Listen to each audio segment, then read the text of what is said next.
Olá, quanto tempo que eu não apareço e hoje eu estou aqui. Olha só, vou fazer um vídeo onde eu quero fazer um levante, né, do momento que a gente está passando e eu gosto de fazer quando a coisa vem na minha cabeça. Eu tenho observado através assim de um olhar empírico. O que é olhar empírico? É aquele que a gente aprende no cotidiano, na prática, né? Não vem necessariamente escrito em livro nenhum, mas que na experiência da prática a gente percebe que existem elementos comuns que acontecem que de certa maneira quando a gente junta a gente pode fazer uma teorização. Então, eu quero fazer uma teorização empírica aqui hoje, no sentido de observar, a partir do meu trabalho, como de fato o momento atual ele cai numa categoria de um momento conturbado, de um momento sem fronteiras, de um momento onde realmente, depois que tudo que a gente passou, me parece ter sido esse o fator desencadeante, a gente está vivendo um momento onde as pessoas ainda não conseguiram se organizar e focar. Então vai desde uma coisa que eu já observo há muito tempo, que é um descompromisso com as questões do cotidiano. Então eu sempre falo que eu acho muito estranho que as secretárias das clínicas tenham que ligar para confirmar com os pacientes. Esse é um hábito que não havia, ou uma prática profissional que não havia há muitas décadas atrás. A gente, quando tinha um compromisso com uma clínica, com uma consulta, com alguma coisa, a gente desmarcava o compromisso, entendendo que era o nosso papel fazer isso, e a gente desmarcava e a gente se sentia compromissado em avisar que a gente não ia. Isso acabou. Acabou em várias instâncias. Acabou nas clínicas, que as secretárias ficam feito loucas confirmando com as pessoas às vezes não aparecem, realmente não dão notícia, até dentro de todas as relações que a gente tem, né? A gente está vivendo uma era do descompromisso total. Não tem ninguém conectado com a própria autorresponsabilidade. Esse é um ponto. O outro ponto que eu estou vendo é uma ausência total de fronteiras entre o privado e o público. Enquanto eu tomo café de manhã, normalmente meu marido vai falando as manchetes para mim do dia.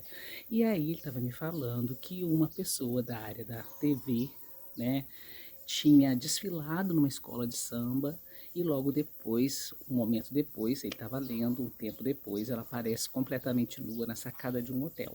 Então, assim, eu fiquei pensando, meu Deus, o que que uma mulher que depois que já saiu ali na frente de uma escola de samba, curtiu aquele momento, esteve ali, foi o centro de todas as atenções, todo mundo a olhou, ela ainda precisa fazer esse tipo de conduta, né, de aparecer totalmente nua numa sacada de hotel. Quer dizer, o nu, né, dependendo da forma e do ângulo que ele é olhado, ele é adequado. Mas, na maior parte das vezes, o nu faz parte de um setor da nossa vida que é o privado, que é o íntimo. Então, a gente vem perdendo muito essa fronteira, as pessoas estão muito desorganizadas com relação a essa fronteira entre o público e o privado. O que, que é meu, o que, que é da minha vida privada, daquilo que me pertence a mim ou aos meus próximos, e o que, que é público. Porque o público é muito sério no sentido de que o público deixa referências, o público deixa ideias, forma mentalidades. Então, quando alguém, ainda mais alguém que é importante, né, do ponto de vista público, não se responsabiliza pelo que faz, né, ele está deixando referências, referências para que outras pessoas também façam, porque entende que se o fulano que é famoso faz, porque eu não posso fazer. E isso vai desde a exibição total até a criminalidade. Então, se de repente o crime com a mulher, ou com o homem, ou com criança, ou qualquer tipo de violência é feito por alguém que é uma pessoa pública, né, ou num público, ou em sequência aquilo é feito, e não há nenhum tipo de sanção da sociedade, todo mundo começa a naturalizar aquilo, aquilo passa a ser um ato que o outro diz, vou fazer também, por que não? Nada me acontece, isso é natural. É a naturalização do crime, é a naturalização dessa falta de fronteira total entre o público e o privado. Né? E também tenho observado, de uma maneira geral, as pessoas queixarem um cansaço de estar vivendo numa sociedade onde todo mundo parece correr para um lado, para o outro, para o lado, para o outro, para o lado, para o outro, que é justamente essa questão da falta do foco interno. Não tem ninguém parando para realmente observar-se e entender e refletir sobre o seu comportamento e fazendo as coisas de uma forma muito atabalhoada, de uma forma muito desorganizada, meio que jogando para o alto em inúmeras situações. Do ponto de vista da minha clínica, eu observo que, a despeito da gente ter passado por um período tenebroso da pandemia, que foi mundial, e nós nos sentimos extremamente ameaçados com a vida e a morte. Isso é uma coisa muito séria para o ser humano.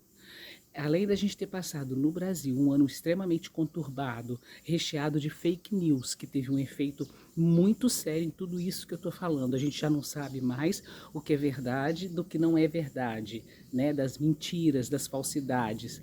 Então eu acho que a gente está precisando passar de novo por um processo de parar e observar individualmente, se for o caso, o que eu ando fazendo, como eu ando me sentindo, quais são as minhas vulnerabilidades, o que eu estou precisando fazer para cuidar melhor de mim e dos meus próximos.